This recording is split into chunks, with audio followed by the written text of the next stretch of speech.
CBI গত 7 মাসের ওপর ধরে পুরো তদন্ত প্রক্রিয়া নিয়ে একটা ছেলে খেলা করেছে। কি জন্য, কিসের চাপে, কাকে বাঁচাতে আজকে সিবিআই এই কাণ্ড করছে সেটা জানতেই আজকে মেডিকেল সার্ভিস সেন্টারের পক্ষ থেকে আমরা সিবিআই দপ্তরে এসেছি। যে লাখো লাখো মানুষের মনে কিন্তু আন্দোলনের আগুন কিন্তু এখনো জ্বলছে। আবার রাজপথে রাস্তায় নেবে লড়াইটাও কিন্তু থামালে চলবে না। আটকরি ঘটনা 7 মাস অতিক্রান্ত, এখনো পর্যন্ত বিচার হয়নি। এমনকি আজকে বিচারপতি দীপঙ্কর ঘোষও একই প্রশ্ন তুললেন যে সিবিআই কি করছে। আপনারাও সেই ভূমিকা নিয়ে আজ সিজিওকে কি বলবেন? দেখুন, লড়াইটা দুদিক থেকেই চালিয়ে যেতে হবে। একটা হচ্ছে আদালতে লড়াই, সেই লড়াই চলবেই। আবার রাজপথে রাস্তায় নেবে লড়াইটাও কিন্তু থামালে চলবে না। কারণ মনে রাখতে হবে যে সিবিআই গত 7 মাসের ওপর ধরে পুরো তদন্ত প্রক্রিয়া নিয়ে একটা ছেলে খেলা করেছে, এক অর্থে ছেলে খেলা করেছে। যেখানে সেন্টার ফরেন্সিক সায়েন্স ল্যাবরেটরি পর্যন্ত বলছে যে একা সঞ্জয় রায়ের পক্ষে ঘটনা ঘটানো সম্ভব নয়।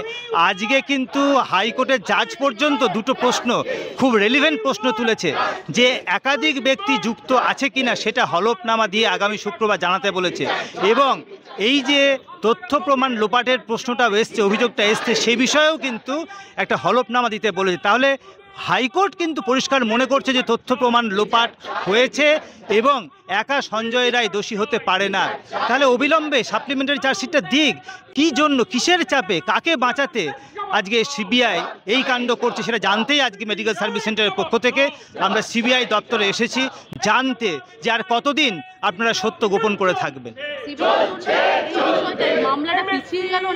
অবশ্যই সিবিআই 90 দিনের মাথায় চার্জশিট দেবে বলেছিল, সেই চার্জশিট তারা দিল না। আজকে 7 মাস হয়ে যাওয়ার পরে সাপ্লিমেন্টারি চার্জশিট দিল না।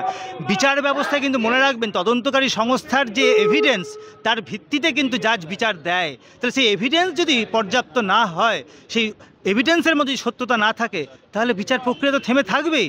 এটা তো স্বাভাবিক। এখানেই কিন্তু মানুষের ক্ষোভ, এই সংস্থার উপর, সিবিআইয়ের উপর আস্থা মানুষের চলে যাচ্ছে।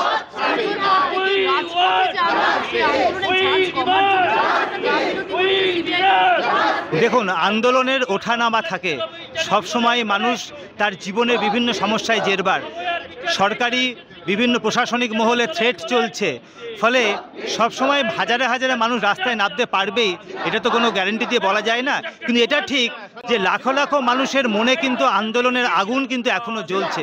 তাই দেখুন, এতদিন বাদেও আজকে সপ্তাহের প্রথম দিন সোমবার, তাও কিন্তু শয়ে শয়ে মানুষ এসেছে এবং সারা পশ্চিমবঙ্গের জেলায় জেলায় কিন্তু শত শত হাজার হাজার মানুষ কিন্তু গণ কমিটি তৈরি করে প্রতিবাদ জানাচ্ছে।